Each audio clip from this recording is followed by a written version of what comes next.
Students, RBC board Hindi medium के MCQ question को हम सोल्व करते हैं जो एग्जाम पर्पज का स्टडी मटेरियल है।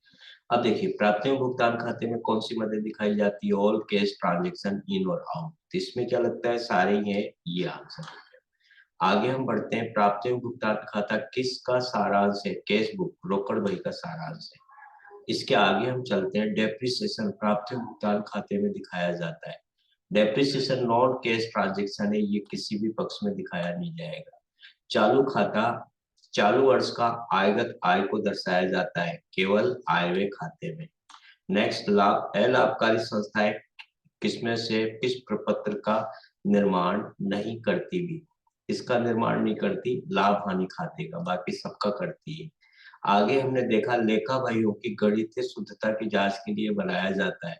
बेसिक अकाउंट का क्वेश्चन है भी, इसके लिए क्या है, हम तलपट ट्रायल बैलेंस हम बनाते हैं भी। प्राप्तियों भुगतान खाता में कौन सी मदद नहीं दिखाई जाती? नॉन कैश आइटम कौन सा है? डेप्रिसिएशन।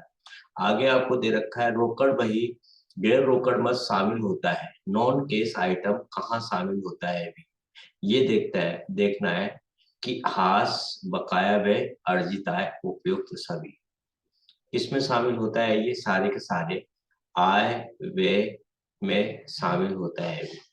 तो ये आपके उपयुक्त सभी। आगे देखो, वर्ष के प्रारंभ में बैंक अधिक विकर्ष होने की स्थिति में प्राप्तियों भुगतान खाते के किस खाते पक्ष में दिखाएंगे? बैंक और ड्राफ्ट। ये आपका क्रेडिट बैलेंस है, जिसको आपके साइड में दिखाएंगे बाई बैलेंस विधि भुगतान पक्ष में।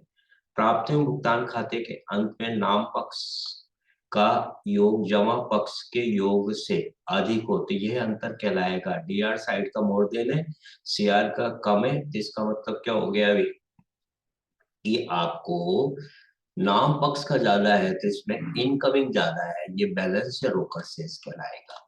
आगे हम बढ़ते हैं, प्राप्तियों भुगतान खाते के अंत में जमा पक्ष का योग नाम पक्ष के योग से अधिक है तो यह अंतर कहलाएगा। क्रेडिट साइड का रिसिप्ट एंड पेमेंट का ज्यादा बैलेंस है और इधर का कम है तो ये कहलाएगा अधिविकर्ष। इसका मतलब कैश ज्यादा यूज कर लिया। उपार्जन आधार पर तैयार किया जाता है आय व्यय खाता, जिसमें नगद और उधार दोनों ही रहते हैं। कौन सा खाता लाभ हानि खाते की तरह होता है? लाभ हानि खाते के इक्विवेलेंट आय व्यय खाता होता है, ये प्रॉफिट एंड लॉस का भाई है। आय व्यय खाते का अंतिम शेष प्रकट करता है भी, क्या करता है भी आधिक्य घाटा डेफिसिट या सरप्लस। निम्नलिखित में से आयगत मद कौन सी है? इनकम से रिलेटेड।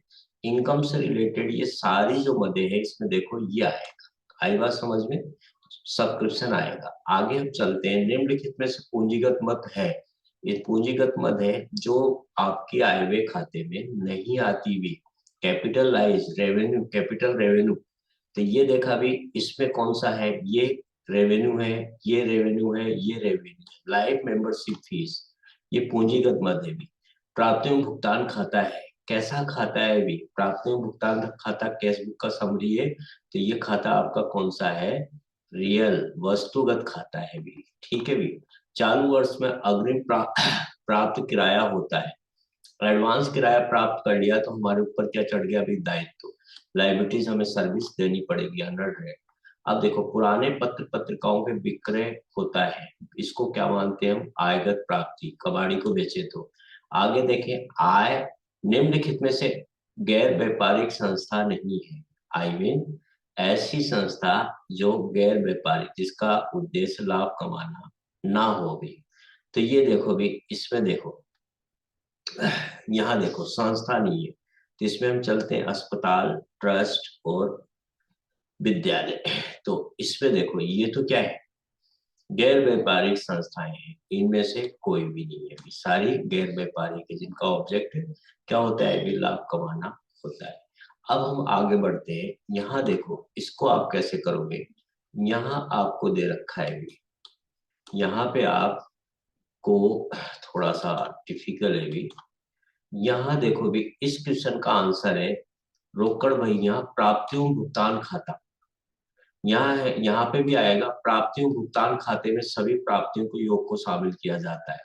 आगे दे रखा है कि आयगत और पूंजीगत मदों को दर्ज करने में कोई भेद नहीं किया जाता, किसमें भी? प्राप्तियों भुगतान खाता। गैर रोकड़ मदद किस खाते में शामिल नहीं की जाती भी? Non cash transaction, non cash transaction depreciates में प्राप्तियों भुगतान खाते में शामिल नहीं करते। इसका आंसर क्या हुआ? प्राप्तियों भुगतान खाता। प्राप्तियों भुगतान खाता बनाते समय सबसे पहले दर्ज किया जाता है रोकड़ बही का प्रारंभिक शेष। क्या आएगा? रोकड़ बही का प्रारंभिक शेष।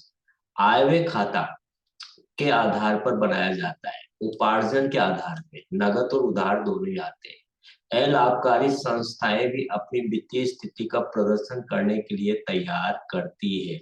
ये बैलेंस शीट है भी, बैलेंस शीट का तुलना पत्र आता है भी। आ गई बात समझ में? आगे किस उद्देश्य के लिए दान हमेशा क्या माना जाता है भी? आयकर या उसमें विशेष उद्देश्य के लिए स्पेसिफाइड डोनेशन को पूंजीगत माना जाता है भी। आय व खाते का आधिक्य को पूंजी या सामान्य निधि में क्या किया जाता है? जोड़ा जाता है। सरप्लस को क्या करते हैं? हम ऐड कर देते हैं। आगे आपको दे रखा है ये खाता पूंजी और आगम के मध्य अंतर नहीं करता। ये है प्राप्तियों भुगतान खाता। ये आपका क्वेश्चन हो गए 10 और इससे ज्यादा हम नहीं कर पाएंगे। तो ये 10 तो ये हो गए और 30 आपको ये क्वेश्चन करा दिए। तो आई थिंक इसमें प्रॉब्लम नहीं होनी चाहिए, आप इसको कर सकते हैं भी। तो ये कहानी हमारी खत्म होती है।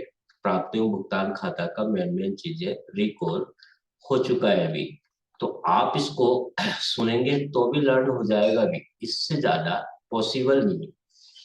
तो स्टूडेंट्स आप सुनिए, 2-3 बार सुनेंगे लर्न हो जाएगा। थैंक यू भी। नेक्स्ट लेसन के लिए हम अगले वीडियो में मिलते हैं।